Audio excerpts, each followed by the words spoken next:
delay, but we'll give it a try.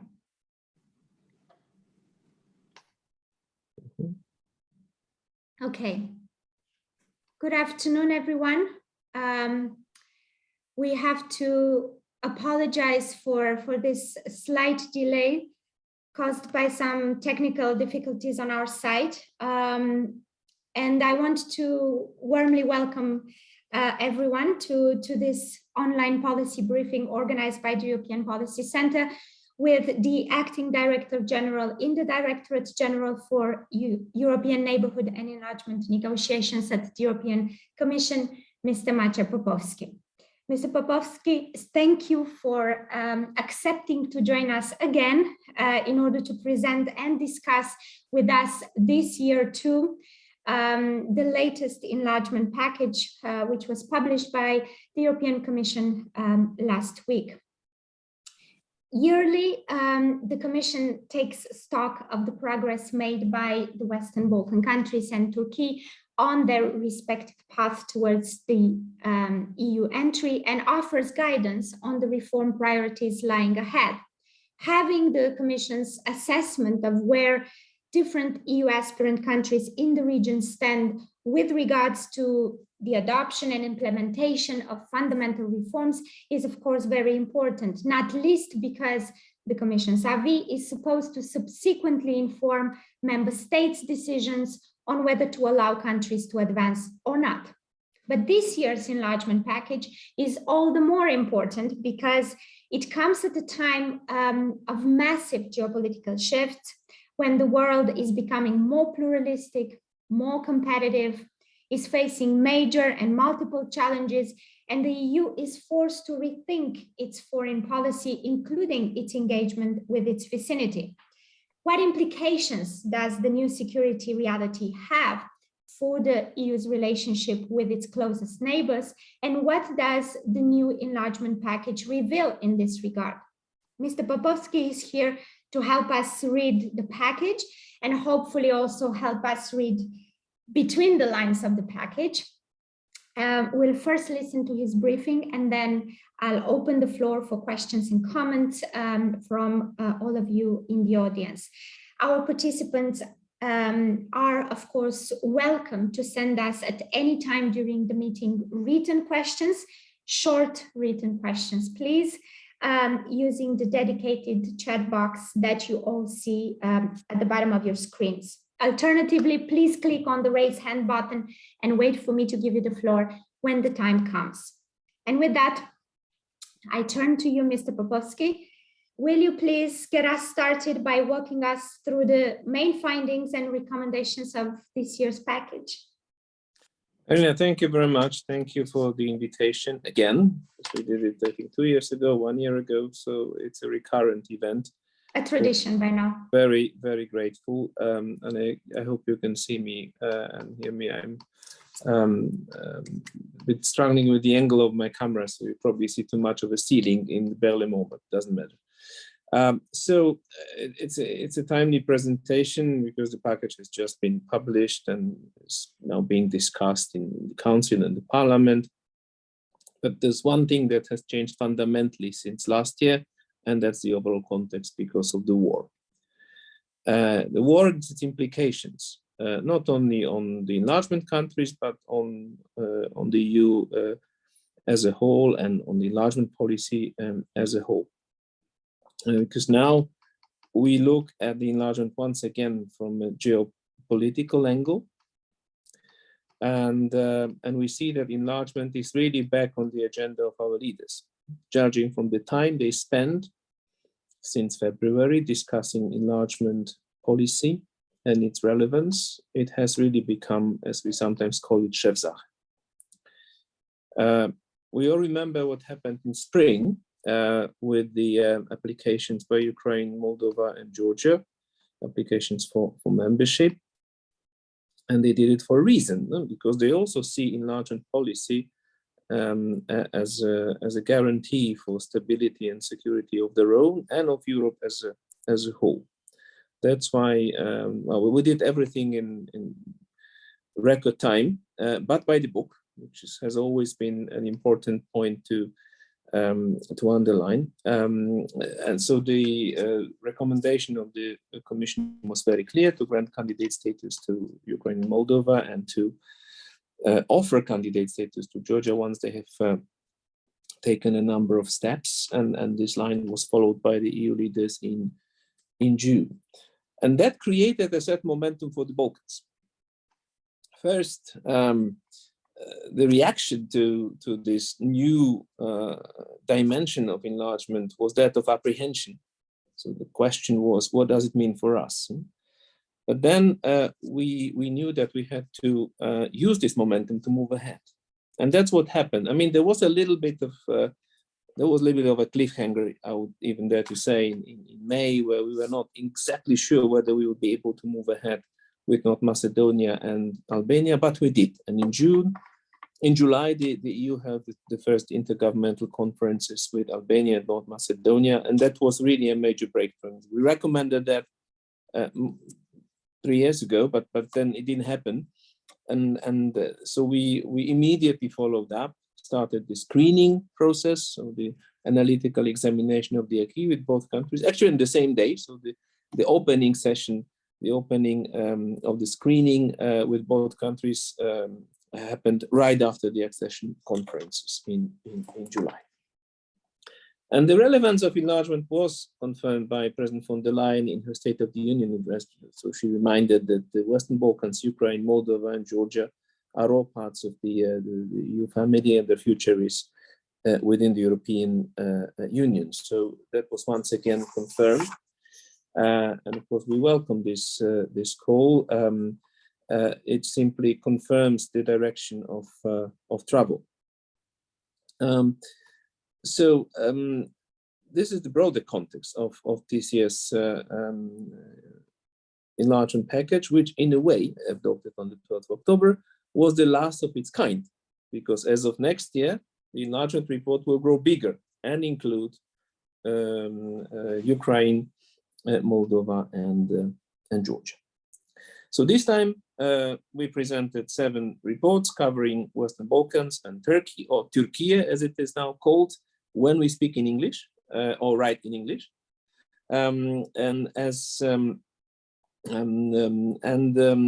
The headline news of this year's package was undoubtedly the Commission's recommendation to grant candidate status to Bosnia and Herzegovina, on the understanding that a number of steps are taken in the areas of rule of law, judiciary, fight against organized crime, corruption, migration management. So you may recall that we used exactly the same formula for Ukraine and Moldova, on the understanding that. And those of you following the developments in the Balkans may recall a rather lively discussion of the EU leaders on Bosnia and Herzegovina in June. So we were asked to provide our assessment of the so-called 14 key priorities formulated a few years ago. And we did that. But then we thought that because Bosnia and Herzegovina has gone through a turbulent period and has come out of elections in early October, and we saw some initial steps going in the right direction with the adoption of the public procurement law and the decision to join the EU civil protection mechanism. So we wanted to build on that momentum. And Commissioner Varhelyi and used this term leap of faith. Used this term also in presentation in the European Parliament. We wanted to make the most of this opportunity, bearing in mind that the fulfillment of the 14 key priorities set on the Commission's opinion still remain valid, and they are the actual condition for the opening of the accession negotiations. So we are not doing away with the 14 key conditions. If and when they are complied with, we could immediately move to the next stage, which is the opening of the accession negotiations. And we'll continue working with Bosnia and Herzegovina on that. So we now expect the European Council in December to take a decision on candidate status, which I mean, no doubt there will be a lot of discussion on that, because member states have different views, but our recommendation is pretty clear. So let's now look briefly across the board at other countries and sort of the breakthroughs, the main stumbling blocks. We have seen progress achieved in some cases in the judicial reform, in fine-tuning of the human rights legal framework and public administration reform. Albania has continued to make good progress in the implementation of its justice reform, including vetting of judges, quite a ambitious exercise and not always easy, but really impressive. Serbia took an important step on the independence and accountability of the judiciary with the approval of relevant amendments to its constitution.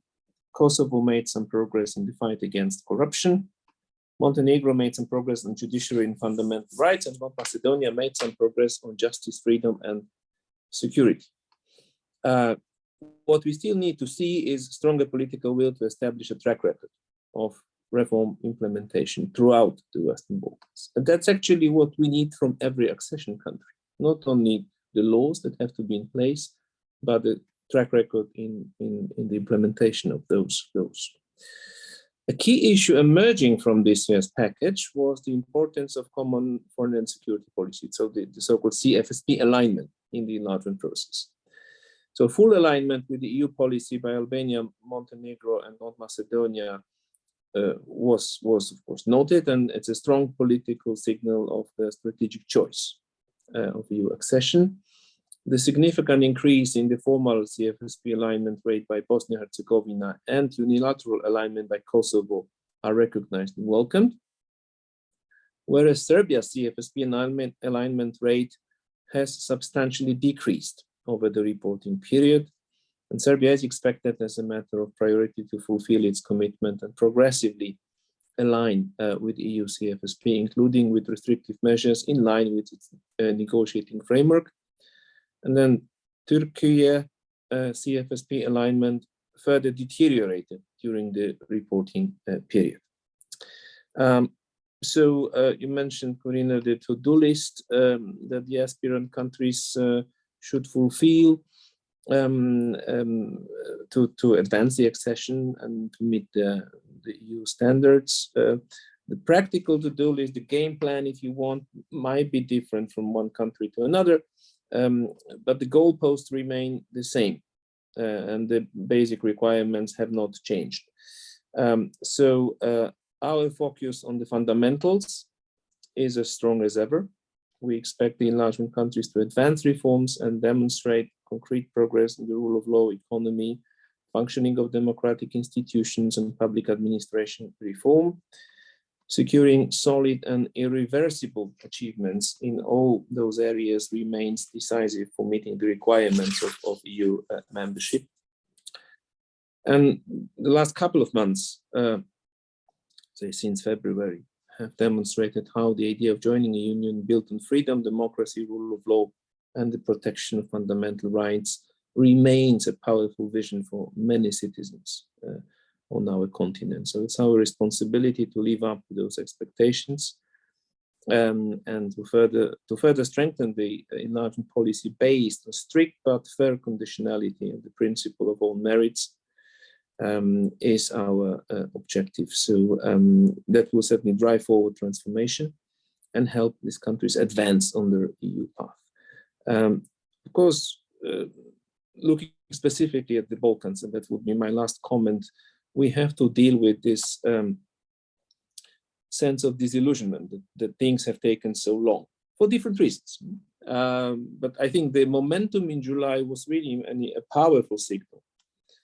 And the two prime ministers who were in town on that day were really relieved that was happening.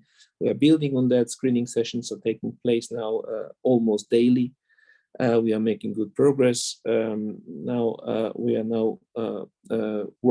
looking forward to the Council adopting conclusions in December. I hope it will be a smooth process. And actually, this work never stops. So Council should adopt conclusions. We hope that the Council will follow the Commission recommendation to grant a candidate status to Bosnia and Herzegovina. And as early as February of next year, we'll start working on the next package of the 2023 enlargement package that will cover 10 rather than 7 countries. Thank you. Great. Well, thank you very much, Mr. Popowski, for this overview. I do want to invite our participants now to signal their interest to come in with questions or comments, or to pose their questions in the Q&A box on their screens. In the meantime, maybe I will follow up with a couple of questions myself. One of them concerns the issue of democratic standards, because of course you've mentioned some progress that some of the countries in the Balkans have made, but at the same time, this issue of meeting the democratic criteria is proving a difficult one overall, and I'm wondering why is it so difficult to sustain and meet democratic conditions in the region? How can we instill a more positive dynamics in this democratic reform process that the countries of the regions are going through? First, we should lead by example and show that we practice what we preach. And I think I have absolutely no doubt that our very firm opinion, and firm policy on putting fundamentals up front is right. Mm-hmm. Because we cannot allow for any dilution of the fundamental rights and fundamental values, and our president spoke about it in her State of the Union address. And I think that this the actual I wouldn't call it a clash, but this confrontation of our values with a policy completely undermining them, the Russian policy of undermining them, it's just makes it even more compelling case that we have to stand by our values when working on the enlargement of the EU. Indeed, and then how do we explain then Serbia? I mean, if the war has made this contrast so obvious, and so, as you say, has defined these different camps of democracy and non-democracy, and not democratic values and non-democratic values, then how can we explain that Serbia is diverging in a sense from the reform path, but also from aligning with the EU on EU's direction, strategic direction more generally? Look, first of all, when we look back, Serbia made quite some progress at the end of last year with the opening of the cluster of negotiations, and they are technically ready to open another one, which was confirmed in the enlargement report. Then this year was quite particular because of accumulation of elections in Serbia and the government formation that it's not formally over yet. So we are now almost at the end of the year, so it has an impact on the reform delivery. We know the specificity of Serbian foreign policy and a decision on or let's say the decreased alignment with CFSP.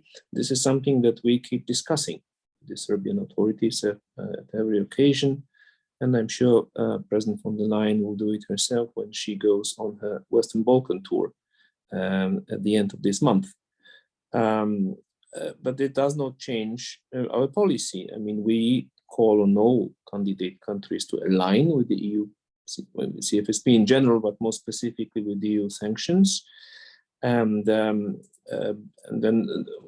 there have been some positive developments, even the fact that Serbia has voted with us in favor of the last United Nations General Assembly resolution. It was certainly a positive development. But we need to work on that. And the same, that there is this issue of visa policy that is causing some concern for many member states. And we already obtained a commitment by President Vučić to align as a matter of priority the visa policy that would then curb illegal crossing of the EU borders by third country citizens transiting through Serbia. And do you think that these migration pressures via Serbia will end up influencing also the possibility on advancing with regard to Kosovo's visa liberalization? Because I mean, we know that the Commission has again confirmed that Kosovo has met the technical conditions for visa-free travel, but now again the situation is changing, and so I wonder to what extent this will bear on a potential outcome or resolution of the Kosovo visa liberalization. Well, it may. I mean, the situation, migratory flows in the Balkans are a fact of life. And we are genuinely worried. And that was very much in focus of Vice President Schinas' visit to the region. He toured the countries exactly to discuss that. As for the Kosovo visa liberalization, indeed, we repeated our recommendation from 2018. They have complied with the technical criteria. But again, we wanted to use the momentum because, well, we know the complexity of Kosovo and their status issue, and of course we are very much supporting all efforts within the Serbia-Kosovo dialogue. But something really tangible that we can do for Kosovo and the Kosovo people is the visa liberalization, and I really hope that we'll manage this time. The Czech presidency has put it on the agenda. They really work hard to make progress. This work started last week in the council, and at least the Czech presidency is pretty hopeful that we can come to a decision by the end of this year. Okay, let's hope so. I would now like to bring in some questions from our audience. I have one raised hand. And if I can ask Bidzina to come in at this point. Yeah. I won't even attempt to pronounce your family name. I apologize, but I'm too concerned that I would butcher it. Bidzina, can you hear us?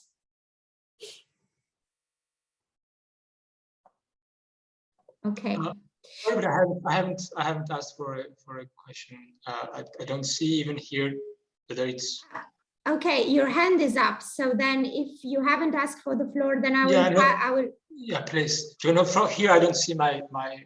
Your hand is up. Don't worry. Sorry. We will lower your hand and move on to Guzman Garcia. No, their hand is not up anymore either. Elena Grabul. Yeah. Okay.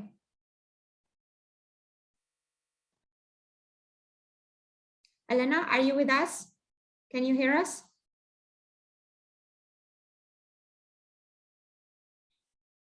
Elena? Okay. Since we're having a bit of trouble connecting with our speakers, with our participants live, I will bring in some written questions. The first one is from David Hoyk. He's asking, when can we see the first chapters open with Albania and North Macedonia? Will North Macedonia be asked to change their constitution first? And if so, will this hold back Albania from opening the fundamentals chapter? And then we have a question from Ilke Toigur.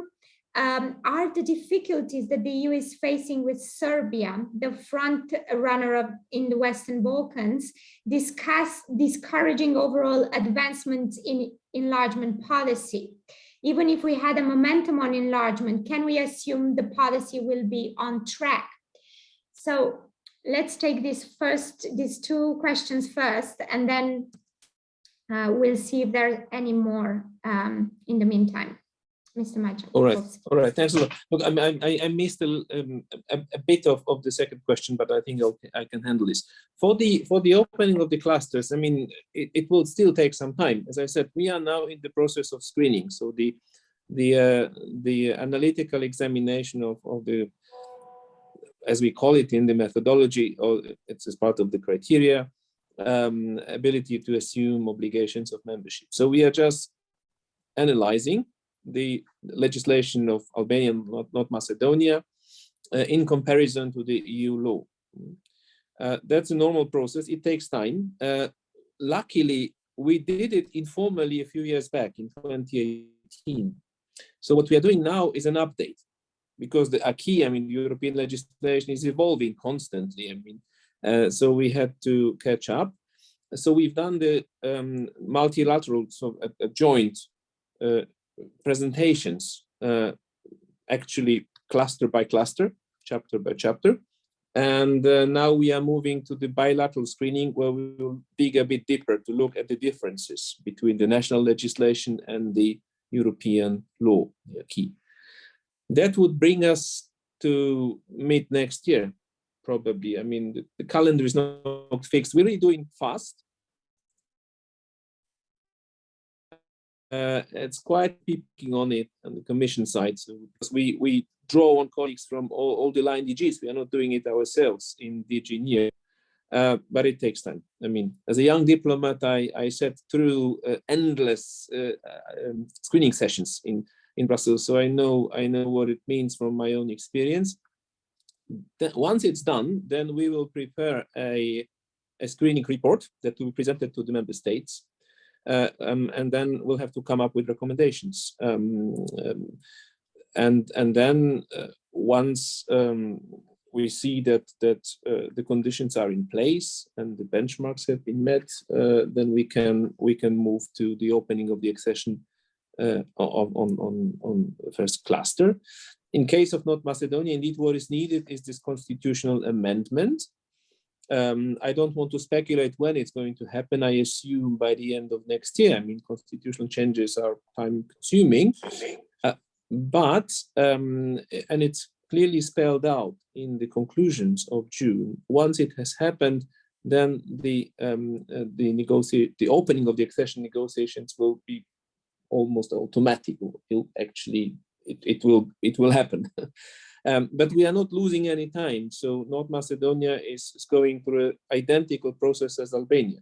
So once the constitutional amendment has been adopted, then they will just align, but formally speaking, I mean, formally align, but they will be exactly in the same position as Albania. Yeah. So I'm sorry to interrupt you.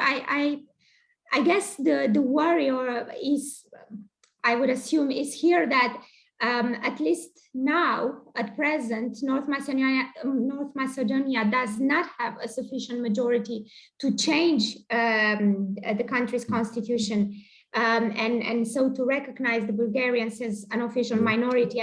And so I guess behind the question that was posed was also what happens if then it doesn't go through in the parliament. Are we back to square one?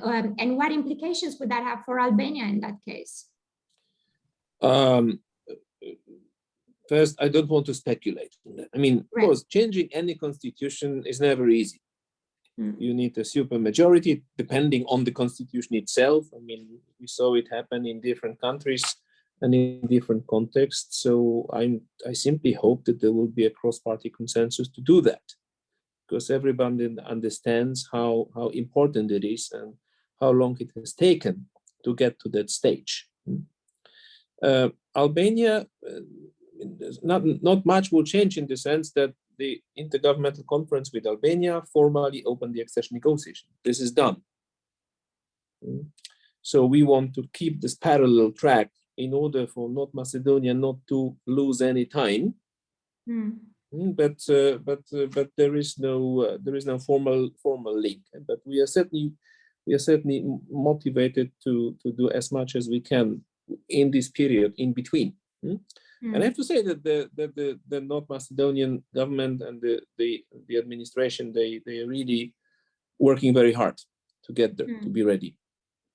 And what the Serbia is discouraging, the case of Serbia is discouraging either other countries from the region or the member states. I mean, it is a cause of concern. That's why we are talking to Serbia, the president, the government.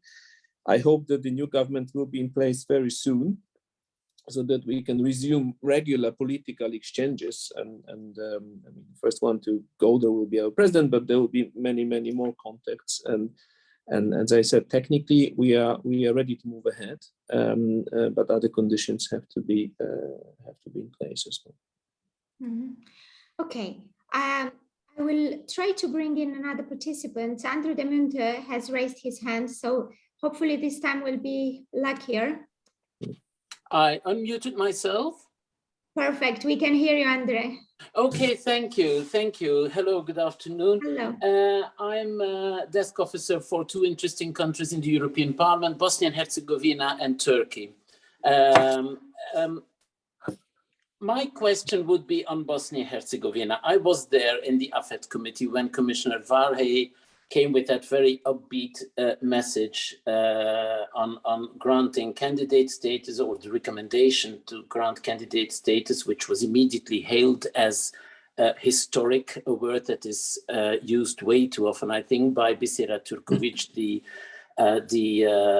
Foreign Affairs Minister of Bosnia and Herzegovina. I would like to ask, I mean, bearing in mind, because it's all very well to hear from the Commissioner, to hear from High Representative Borrell, the call to Bosnia to swiftly form its institutions. We are in complete post-electoral turmoil, counting going on, the last few percentages or percentage points, a recount, in a worst case scenario, even repeat elections, maybe in Republika Srpska, who knows.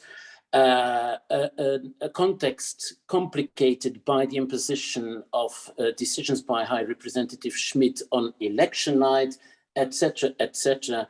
I was wondering, when listening to the Commissioner, how on earth can we expect anything meaningful in terms of progress, even if we are satisfied about the adoption of a single important law before the European Council meeting? My main worry is, I mean, are we heading again for a European Council meeting which will end with the usual jargon, takes note of the recommendation of the European Commission, and will revert to the issue at a future meeting? Because this will be another blow to the EU's credibility, or what is left of it.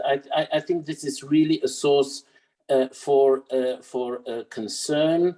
And also, how can we prevent that granting candidate status to Bosnia and Herzegovina, which I think will only be possible, it will be a purely political, if it happens, a purely political decision in December. How can we prevent that this will be seen by others as rewarding those who should not be rewarded for what they did not do, and as an affront to the merit-based approach that we always invoke? Thank you very much. Thank you very much, Andre.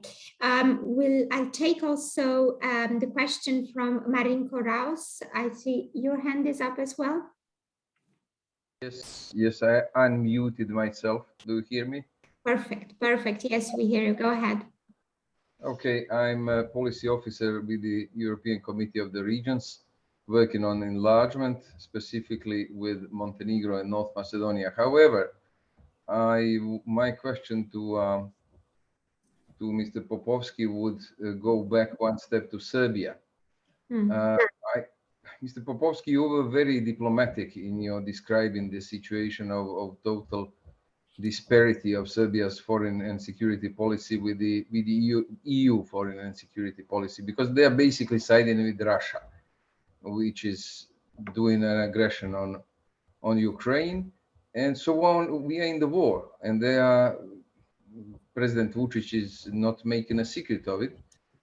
They are basically on the other side. So why we are so considerate with them? Basically, we remember from the early times of COVID pandemic, they were also, he made a show of thanking the People's Republic of China and Russia for their help, although the European Union was helping Serbia much more.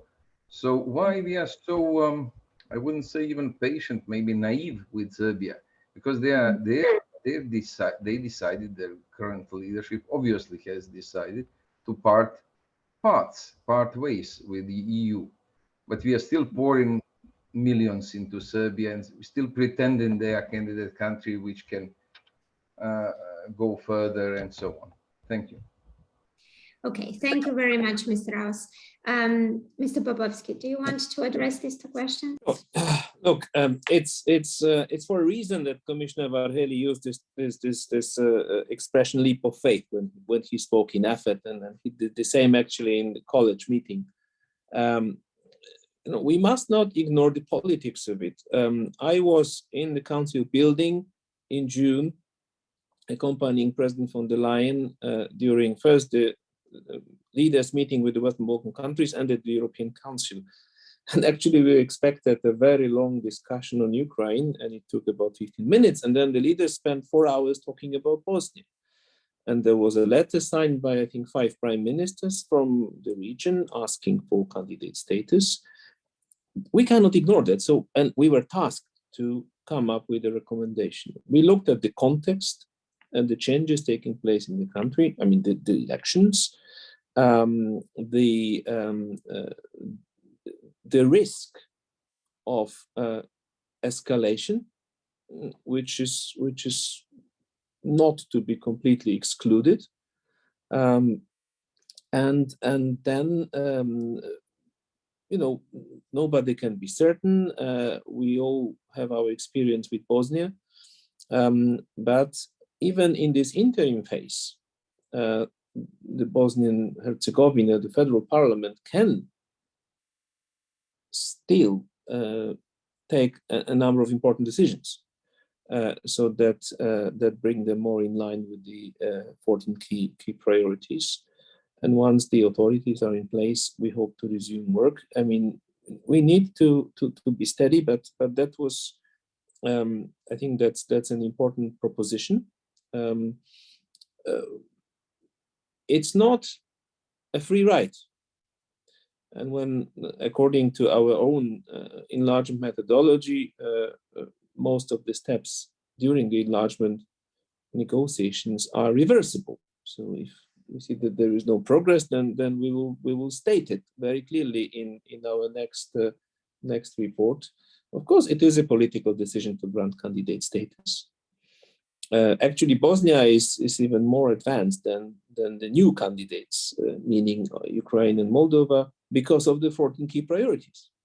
If and when they comply with them, they could immediately start accession negotiations. Whereas in the case of Ukraine and Moldova, it would take, we need to come up with a recommendation, we meaning the Commission, and the Council has to agree. So they know what's at stake. I mean, the Bosnian political class, they know what is at stake, but the member states have clear views, and we always take them into account when preparing recommendations for Council decisions. On Serbia, I mean, of course, we know the policy on China and on Russia, which is not constant, I would say. I mean, there have been some interesting changes. I very much agree with you that the overtures to China during COVID were not helpful. But then both, I mean, not only Serbia, but actually all the other countries in the Balkans recognized that we were the only ones to deliver real assistance in terms of providing protective equipment, extending the green lanes to the Balkan countries, and then coming with the vaccines. And on China, I mean, just to give a counter example, more than a year ago, there was a lively discussion on building a railroad through Serbia, where after some exchanges, the Serbian authorities decided against a Chinese investor. And this is an important railway corridor passing through Serbia, Railway Corridor 5, that we will now, I mean, that is included in our economic and investment plan. So One needs to be patient. I mean, patience is a virtue, and strategic patience is a diplomatic tool. Right. We still have a bit of time to take up two of the other questions that were sent in by our participants in writing. One of them is asking, what can we expect from the Commission in the upcoming 2 to 3 years in terms of driving further innovation of enlargement policy? For example, based on the conclusion of the June European Council meeting, which invited the Commission to accelerate the Western Balkans' gradual integration into the EU. So that's one. And then the other question concerns the trio, basically, and is asking, how do you see the future of the Eastern Partnership amid the new enlargement momentum? Right. So on the innovation, I'm not sure we have to invent so much more new stuff, but we have to do what we've announced. For instance, this concept of early integration or closer integration with the single market needs to be operationalized. A lot of it is happening. For instance, we are now working on an agreement to eliminate roaming fees between the Western Balkan countries and the European Union. By the way, we do the same. We're doing the same for Ukraine. Then, of course, we already extended quite a number of different programs to the Western Balkan countries, and there's certainly more to come, because it also comes with very clear benefits. Once we've done the screening, I mean, with the new candidates, meaning with North Macedonia, new negotiating countries, then we'll certainly discover more opportunities to speed up the integration. The implementation of our flagship project, so the economic and investment plan for the Balkans, will also help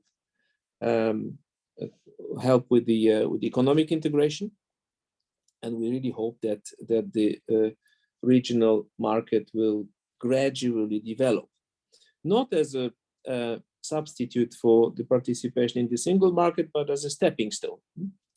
So there is still a lot of potential, and we discuss it also in different sectoral configurations with different ministers. And one of the policy areas that is on everybody's mind these days is energy. And we already, I mean, both Commissioner Varhelyi and the President announced that we are now working on a package of measures that would help the Western Balkan countries in a way cushion the impact of the Russia aggression on the energy market. So because we don't want to leave them in the cold, I mean, symbolically and literally. So this is an important proposition, and we've already discussed it with the energy ministers at an informal meeting in Prague, and they will meet again in Berlin next Monday.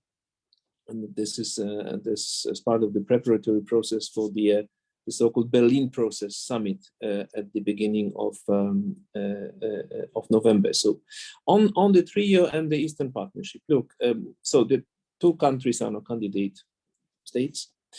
Georgia may become one, hopefully will become one, but it does not undermine the rationale of the Eastern Partnership.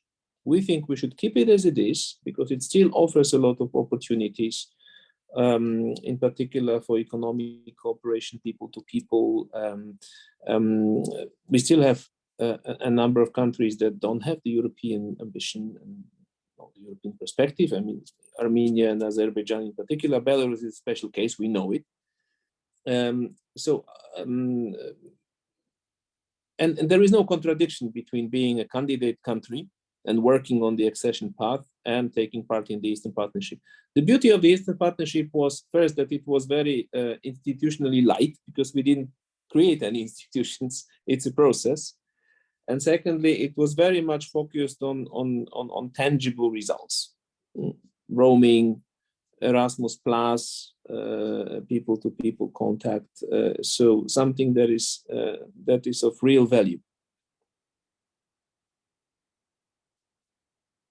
Okay.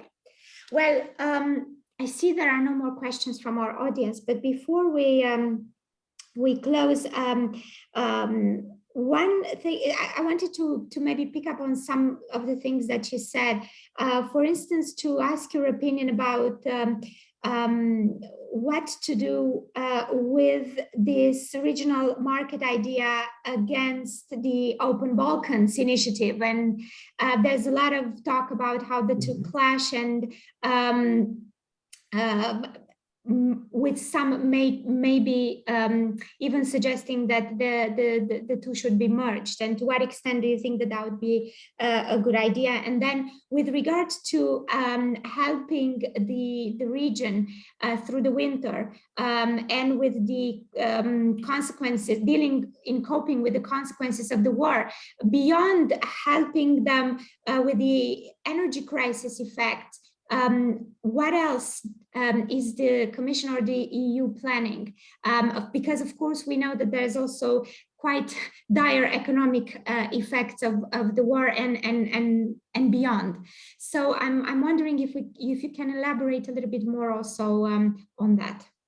All right, on the common regional market and the Open Balkan initiative, the underlying logic is the same, which is regional integration. And the key point for us is inclusivity. I mean, as long as everybody can join, we don't see a major contradiction. I mean, the regional market was launched as part of the Berlin process, and then we elaborated on that in our communication on the Western Balkans in 2018. And the Open Balkan initiative is more homegrown because the initiative came from the countries, but the logic is there is no contradiction. And we still see a lot of scope in the integration at the regional level. It's a rather small market of 17-18 million consumers. The interconnectivity is not great. When you travel to the Balkans, you can see how challenging it is to go from one place to another. And then there is a question of energy connectivity that we are certainly going to work on. And that brings me to the energy issue.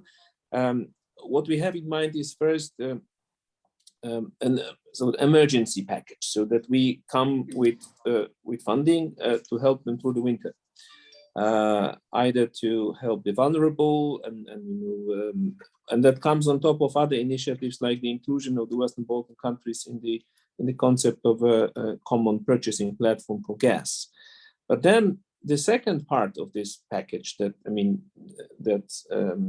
we are working on, and I'm sure that our president will be a bit more specific on when she comes back from her regional tour, is investment in interconnectivity, in additional delivery modes. I mean, if we want to make sure that the Western Balkan countries are independent of Russia, then we may have to invest in more LNG terminals, or make sure that renewable energy sources are sustainable. For instance, in the case of Albania, I think the energy is generated, 100% of the energy is generated by hydropower stations.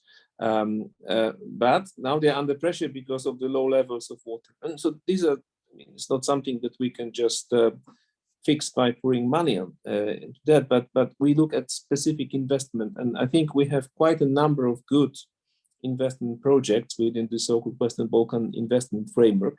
And now we are working on very specific decisions to be taken by the end of the year.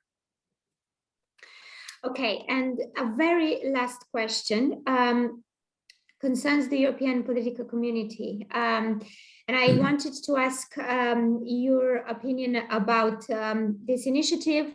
It's linked to enlargement, but also the extent to which it can add value to the integration process. I mean, I wasn't there myself, but my impression from talking to people who were there was that it went in surprisingly well.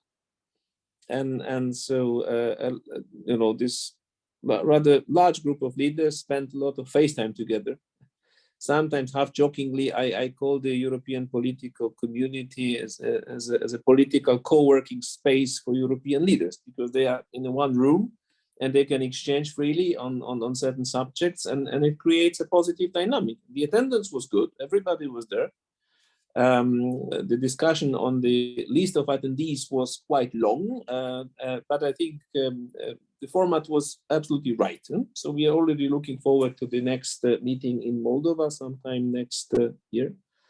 Again, no institutions are in the making. We are not making it heavy.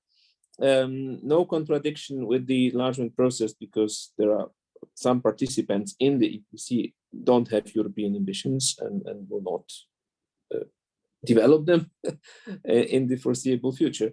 But this, we know it also from the dynamics of our own European Council. Our leaders meet so often that they build a relationship, and it helps finding solutions to different problems. And I know it may sound abstract, but if you look at them, how they interact, it helps a lot. So for those who are not members of the European Union, they get more access and can build this relationship. Yes, we can only hope that with sufficient reassurance, those skeptical voices will begin to believe that, in fact, this is not used as an excuse not to pursue enlargement, and that, in fact, to remain separate processes. Mr. Popowski, thank you very much for taking this time to talk us through this year's enlargement package and to discuss with you a series, sometimes of sensitive issues. We very much appreciate your yearly appearance at the EPC to talk about this important moment in the enlargement process, and we look forward to the next year's one, but also we look forward to the dossier advancing, including along the lines that the Commission has recommended in this year's package. Thank you very much. Thank you to our audience for their active participation. And I look forward to our next discussion on the Balkans and enlargement policy. Have a wonderful afternoon. Bye-bye. Thank you very much. Thanks for having me. Thank you. Goodbye.